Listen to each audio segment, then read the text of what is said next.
For as long as we can remember, stories and storytelling have played a role in our lives. We connect with each other through stories, and they help us to find where we belong. They give us a home, a community, a place where we can express ourselves. Through stories, we can find solace and creativity. We can learn about the world around us and why we need to protect it. All these natural human instincts are key tenets of Druidism, an ancient practice that has been intertwined with Irish culture for thousands of years. Even though history tried to erase it, Druidism lives on, with many people still turning towards Druidic lifestyles today. I recognized things. I read books, all books about stories about the role of the Druid in community and what they did.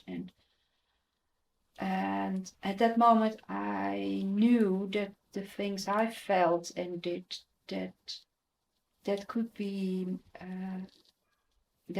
Druidic.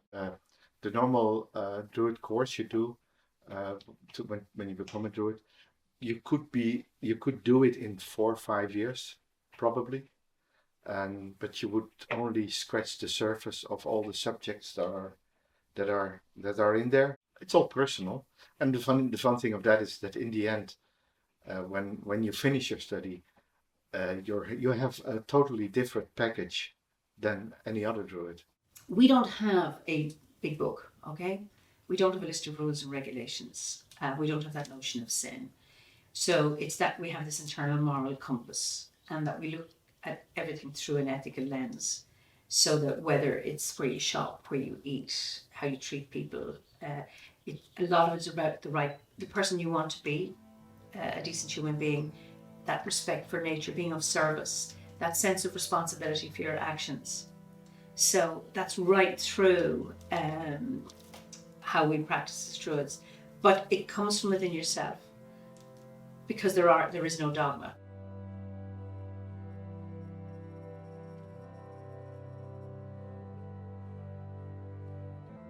You do get classical authors speaking with admiration of the knowledge of the Druids, of the social influence of the Druids, the prestige which the Druids had in Celtic society. On the other hand, they were the ones who presided over human sacrifice. And this was really the basis for the condemnation and then the suppression, in some cases the violent suppression of Druidism by the Roman authorities. There were some Romans who said that the Druids were savages and did human sacrifice. Well, that's certainly a thing that we had to change anyway, because it's but that's not the only thing. But people evolve, the society evolves, and to stay relevant, you have to be relevant to the current day and age, and that also means, like in modern Druidism, we pick some things from the past and added modern things. It's providing a place now for people who've been very disillusioned by their primary religious background. Some reject it completely and then engage in Druidry and say, I am a pagan or whatever it is, and this is for me. And others go, no, I value my Christianity or I value my Buddhism, and they bring that in, and that's allowed. So there's the diversity. We have this there's an Irish expression, unity in diversity. Druids now can be a Druid and a Christian, or a Druid and a Buddhist, but earlier that wouldn't have been the case. It might seem paradoxical, but it's actually, it's not a paradox. It's a different way of looking at creation.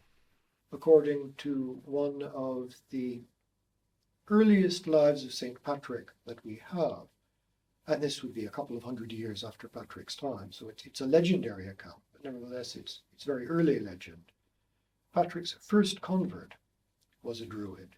Some explanations of the Bible say we have inherited the earth, or the earth has been given to humanity from the Creator, by the Creator. And I say, okay, if you inherited it and it was given to you, we as humans haven't done a great job with it. We're destroying it, and that's where the Druid tradition comes in, because we are very much into maintaining it and stewardship of the earth, earthkeepership. So being good for nature and being ecologically conscious is a very big thing in Druidry. It's not contrary to Christianity. No, it's a new way of looking at it, of looking at creation. Once Christianity had become the official religion of the Roman Empire, the pre-Christian religions and the non-Christian religions survived more and more only in the countryside. So it's pagan originally had the same sort of connotations that rustic, for instance, can have. I think paganism is a very loaded word, because when I was growing up, it was like a derogatory term. So pagans either worship false gods or they believe in nothing.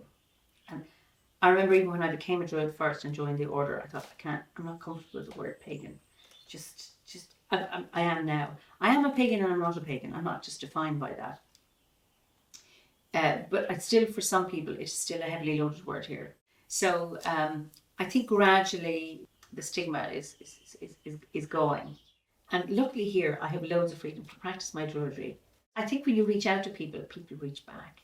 And you can't invent a community. It evolves. You create the conditions for it, and then it develops itself. And it's only as good as the individuals within it. It's about the search for your own tribe. So if you are young and search for your own tribe and search what you feel and what you like to do, and be confident in that. Do it. Take this step. Yeah. Community is important, but community can also be constraining. If you've ever lived in the Valley of the Squinting Windows, when I grew up, everybody knew what everybody was doing. That can be really confining. And I remember when I first went to Dublin, I loved the anonymity. I thought, this is great. Nobody knows anything about me. And then I moved down here, and I remember I must have been here a year, and I went into a shop and someone said, hello, Emer. And I was thrilled that I was known. And I realised, actually, anonymity, I think when you're younger, when you want to be exploring and doing all sorts of stuff, you don't want anyone watching you. And then as you get older, it doesn't matter. I don't give a damn what people think.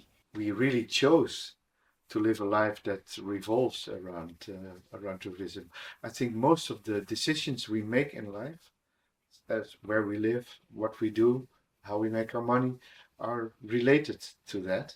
Which doesn't necessarily mean that everybody has to leave their downtown apartment or has to leave it to get in the outside world. I know a lot of people who call themselves urban druids, and they live in townhouses or even live in flats or whatever, and they celebrate their druidry in the park, for instance. The element of water flows. Creativity flows in yourself and coming out. It was an international gathering of shamans. And I started telling stories. And people said, oh, you're a great storyteller. I go, am I? I was always good at telling jokes, but I didn't have any value in those. And I thought, I got encouraged. Keep doing it. And then I became a storyteller. You're encouraged to find the imas, is that inspiration, or awen in Welsh.